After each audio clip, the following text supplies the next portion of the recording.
Sama, sama-sama ya untuk intens ya.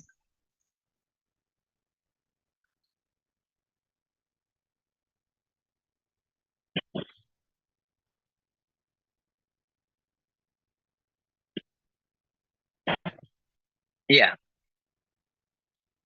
ya begini. Terima kasih untuk intens. Kita melihat bahwa ada pola laku atau perilaku atau model yang mungkin keliru dalam berbangsa, bermasyarakat, dan mungkin menunjukkan penampilan atau keberhasilan seseorang gitu ya.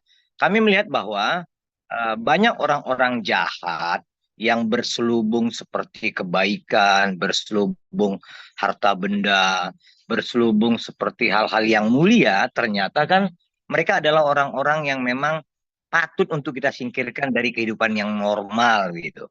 Jadi kita tidak ingin dikelabui dengan ada orang yang disebut crazy rich atau disebut seperti orang baik hati. Sesungguhnya orang-orang seperti ini kan kayak main sulap begitu.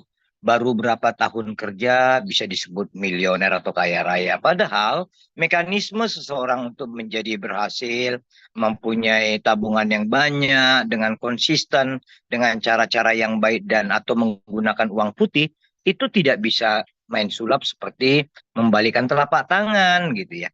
Nah, jadi kita sarankan kepada siapapun putra-putri bangsa kita, baik yang muda, tua, atau yang bagaimanapun untuk tidak bangga mendengung-dengungkan atau mengumbar kekayaan yang pada satu titik tertentu akan terbuka terbukti bahwa itu sesungguhnya uang hitam. Begitu dia untuk investasi.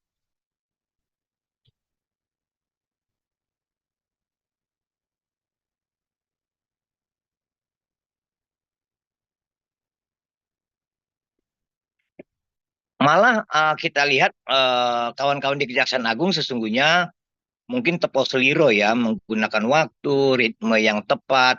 Kan saat itu Helena itu tidak ada di tempat ya.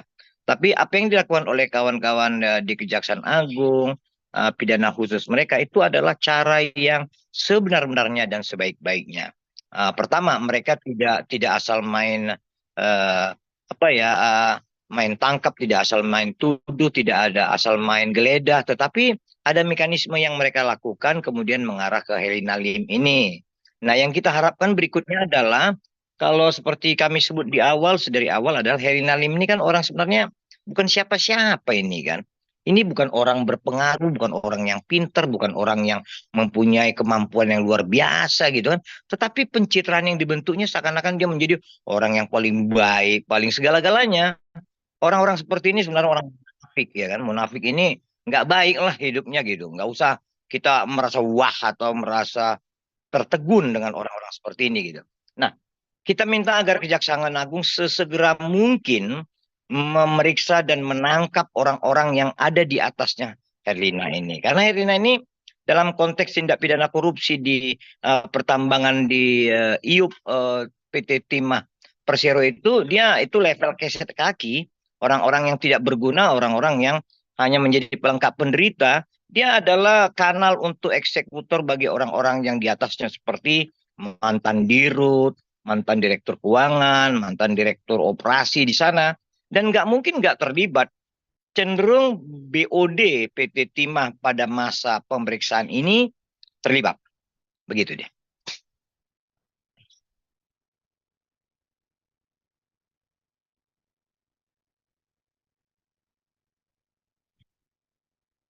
Betul. Jadi Helena Lim ini kan sebenarnya mohon maaf aja lah ya.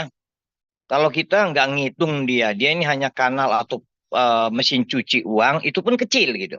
Tetapi yang merampok uang ini kan ada jajaran direksinya PT Timah, kemudian korporasi-korporasi yang ikut seakan-akan dibangun menjadi ikut melakukan kerjasama dengan PT Timah. Padahal sesungguhnya mereka adalah pencuri gitu ya, mereka adalah koruptor gitu. Itu yang harus cepat segera ditangkap oleh Kejaksaan Agung supaya tidak kemana-mana, tidak menghilangkan alat bukti dan orang-orang kayak seperti ini harus mempertanggungjawabkan perbuatannya, begitu dia. Nah, kalau Herlina Lim ini kan sekedar pintu masuk bagi Kejaksaan Agung untuk mengobok-obok melihat apa sesungguhnya yang terjadi selama kurun waktu kurang lebih 10 sampai 15 tahun yang lalu dalam konteks IU pertambangan timah di Bangka Belitung. Kita apresiasi sekali lagi Kejaksaan Agung luar biasa dan orang-orang seperti Herlina Lim ini bagi mereka nggak ada beda dengan pelaku kejahatan lainnya. Mereka tidak terpengaruh dengan publisitas dari seorang Herlina Lim, Crazy Rich Pantenda Kapuk dan lain-lain. Jangankan Crazy Rich Pantenda Kapuk, Crazy Rich Swiss aja bila perlu disikat kan begitu. Mhm.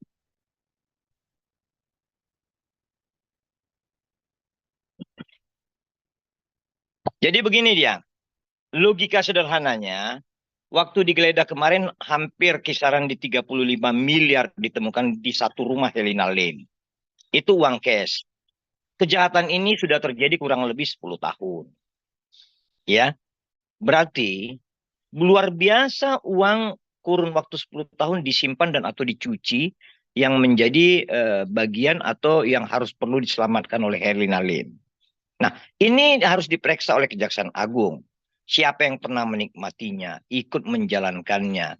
Apakah ada orang apa figur publik lainnya? Jangan-jangan ada selebriti lainnya yang pernah kerjasama dengan Herlina Lim ini.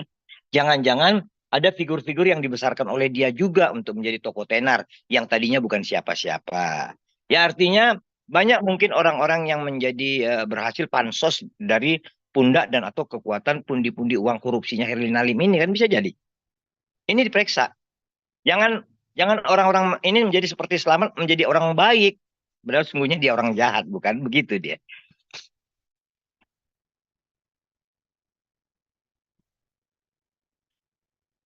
Sepanjang kejaksaan, sepanjang penuntutan, sepanjang nanti pembuktian di peradilan menyebut itu terafiliasi dengan uang hitam kurun 10-15 tahun lalu, disita, dirampas untuk negara, nggak boleh dibiarkan itu. Bahkan sejengkal tanahnya pun harus diambil. Orang-orang seperti ini kan maling yang sudah menikmati puluhan tahun.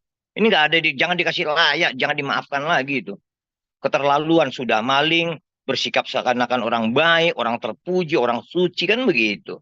Nggak boleh, jangan dibiasakan orang-orang jahat seperti ini mencuci kejahatannya, mencuci aibnya.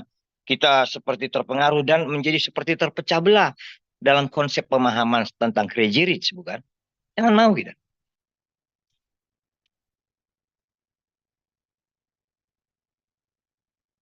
Kalau kita mau sebut dia kejahat apa penjahat rich aja sekalian kan. Kan luar biasa yang dicurinya ini kan. Luar biasa kerusakan yang diakibatkan tuh. Itu hati-hati loh untuk kawan-kawan intens. Kita berterima kasih kepada Kejaksaan Agung. Ini kan Helena bagian dari kejahatan 270 triliun. Luar biasa angka itu, bukan? Ini luar biasa jahat ini orang. Nah, kejaksaan harus menangkap orang-orang jahat yang di atas level dia, di atasnya lagi dan di atasnya lagi. Supaya rasa adil itu kita temukan, supaya orang-orang yang akan menjadi posisi Herdian di kemudian hari akan tidak melakukan itu. Supaya apa? Ada efek jera. Supaya uang negara itu tidak digerus oleh orang-orang munafik yang sesungguhnya tidak bekerja tetapi malah merusak negara kita. Begitu.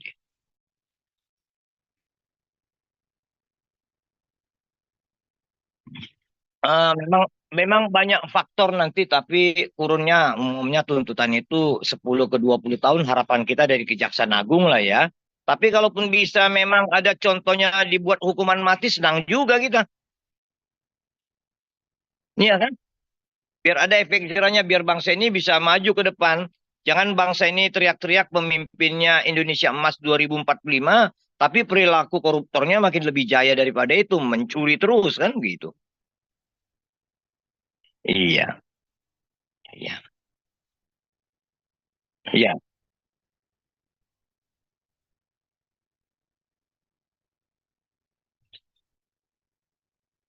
Kita harapkan agar jangan apa orang-orang membentuk persepsi atau performa atau iklan bahwa dia orang baik padahal sesungguhnya dia adalah perampok dan orang yang paling jahat itu. Itu yang pertama. Jadi jangan you piara kemunafikan.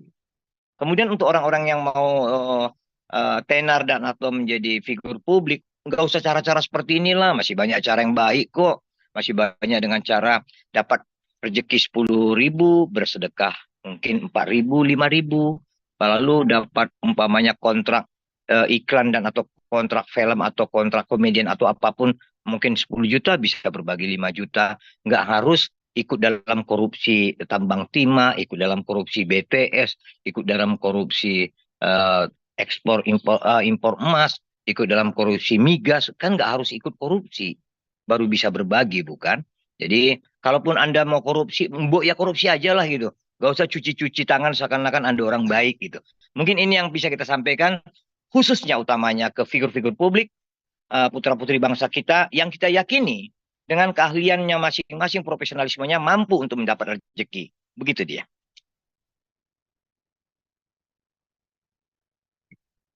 Oke.